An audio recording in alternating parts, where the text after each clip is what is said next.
a little video.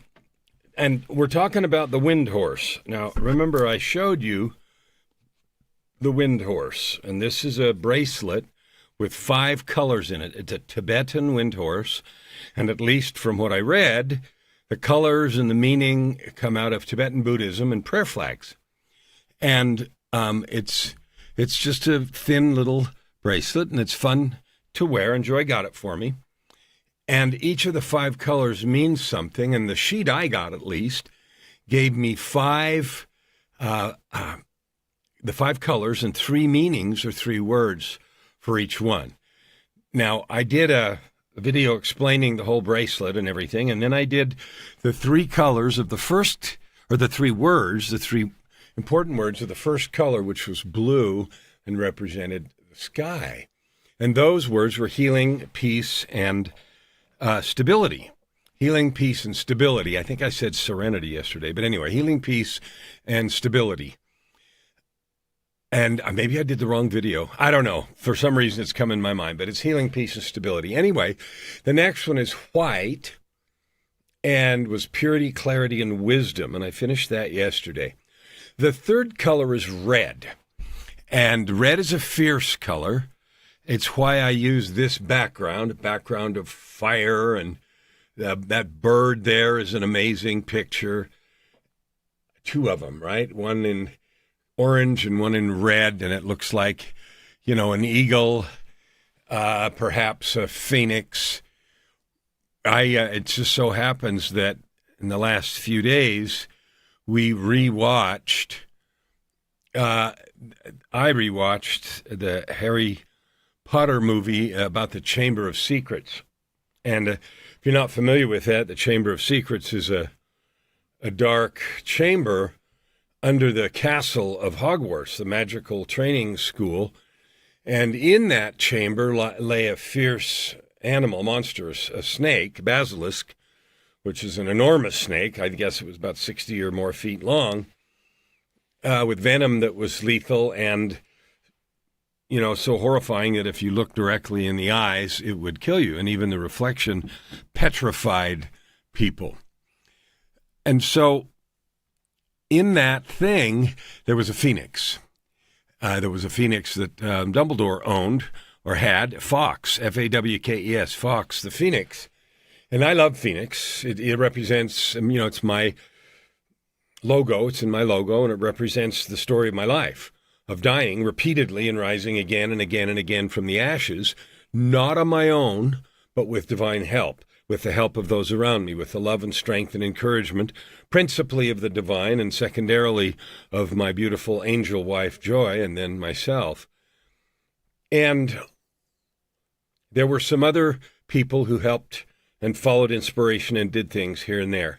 But for the most part, those 3 things were key: the divine, Joy, and myself. Allowed me to rise from the ashes even after multiple suicide attempts and addictions and all the rest of the horrible stuff that goes from suffering with decades of depression and not doing anything about it. Anyway, the color red is next. And so I put this fiery color up, and the phoenix, of course, burns, explodes into flames, and then is reborn from the ashes. And in that movie, they had a scene where the phoenix did, in fact, burst into flames and turned into ashes and then was reborn again from the ashes. So here's the first word, and it won't be surprising, of the red thread in the Tibetan wind horse. And that first word is power. Power. Now, power means a lot of different things. And because I've been an executive and had responsibilities, a lot of people working for me, and, got to, quote, tell people what to do and all that sort of stuff, there is the idea that power is that. The ability to tell people what to do. Well, it isn't. Especially with people. If you have power to do something, and you pick up something, then that's using your own power. But power through other people is very dependent on the relationship and all of the rest of things. So that's a terrible example and a terrible thought to think that you have power because you have authority over people on an org chart. A piece of terrifyingly abusive power is when people, the movie industry is famous for this, but there's other places as well, when people that are in charge of making decisions, getting parts, casting, getting your break and all that stuff, exercise power and require people to do things they wouldn't otherwise do. Often sexual favors, but other things too. That is power used in a terrifyingly bad way. And I know karma or judgment or whatever, those things will have a recompense. They will have a recompense. But you know what's most interesting? The recompense is less the punishment inflicted on somebody, throw them in jail for a long time, make them pay $1 gazillion. It's less about that than who the person has become. They have become a shriveled up, sniveling, power-wielding, terrifying beast of no one because they chose to use perceived power that they had to ruin someone else's life. And so, yes, penalties and consequences are inflicted, but the real sadness is who they have become. They have become that person. So anyway, that isn't the positive part of this. These 5 colors in here represent positive things. And healing, peace, and stability, I think I said serenity. Oh, well, that video will stand as it is. Healing, peace, and stability and purity, clarity, wisdom are all positive, good things. And in this case, the red in this bracelet represents power. And I'm going to define that in a certain way. It is your ability in mind to get something to happen. I have power to write a song. I have power to exercise. I did that this morning. I do that every morning. I have a long morning ritual. It's, many hours, 2.5, sometimes longer hours. And it's a beautiful thing. It prepares my heart, my soul, my life, my body, everything for the day so that I can, have power to serve.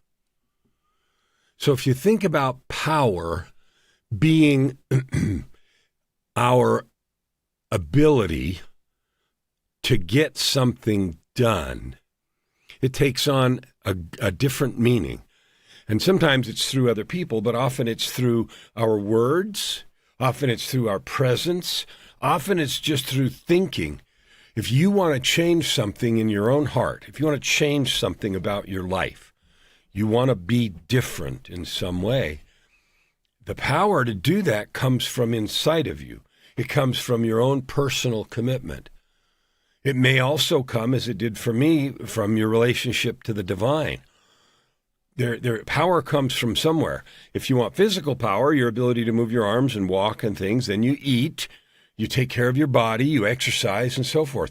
If you want spiritual power, then you have to eat spiritual food.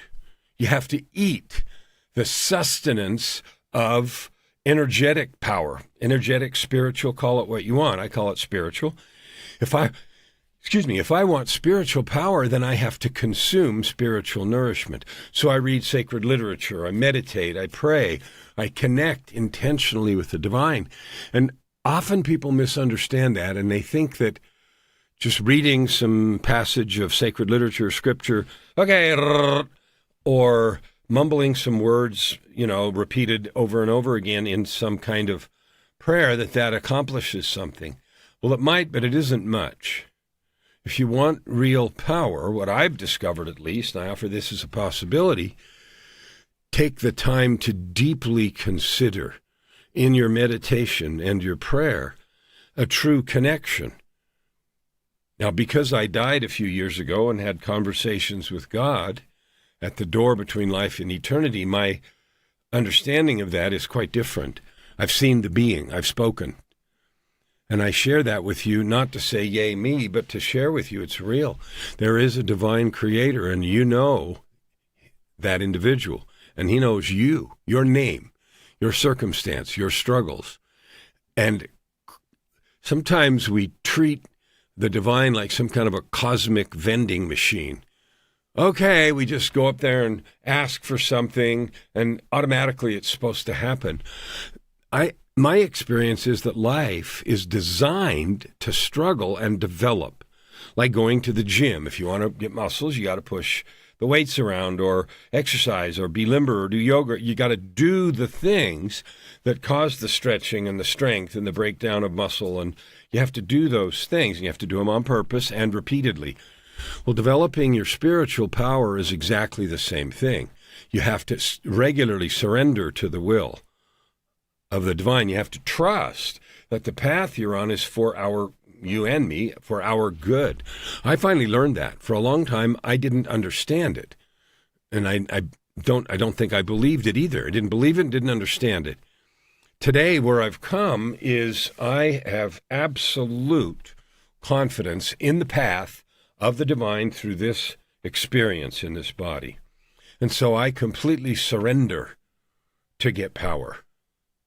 What does that mean? I don't mean abdicate. I don't mean give up. I don't mean be resigned. Oh, well, do whatever you want, God or world or whatever. I mean surrender to the knowledge, to the certainty that there is a way through the fire, that the fire will burn off the dross and refine the gold, and that in that process I have power.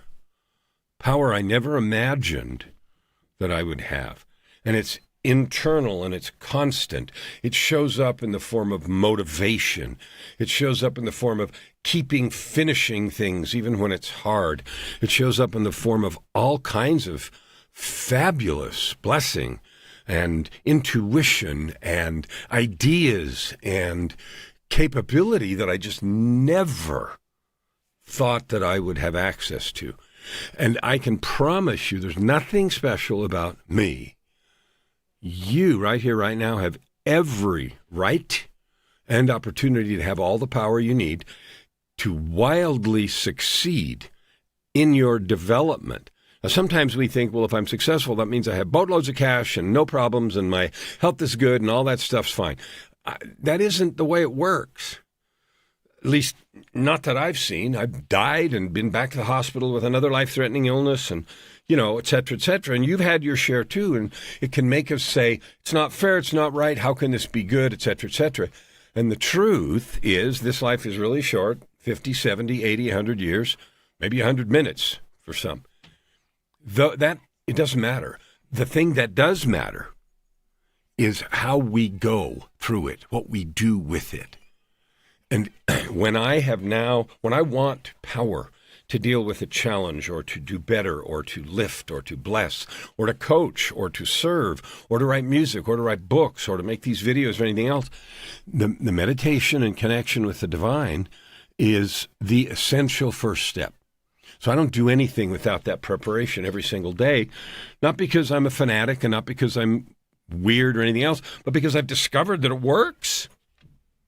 I've discovered that when I do that, when I completely surrender the idea that I know exactly what I'm going to do no matter what, I'm going to do that thing, and I listen for intuition, and then I follow it with that same determination, absolute clarity, determination, and focus every single time, even when it leads to the valley of the shadow of death or the fiery pictures in this, or the fiery scenes in this picture, there's power, all power, commitment, focus, perseverance, staying on the path, getting up when you fall down, power is there. So red, meaning power, and there's a couple other words we'll do over the next days.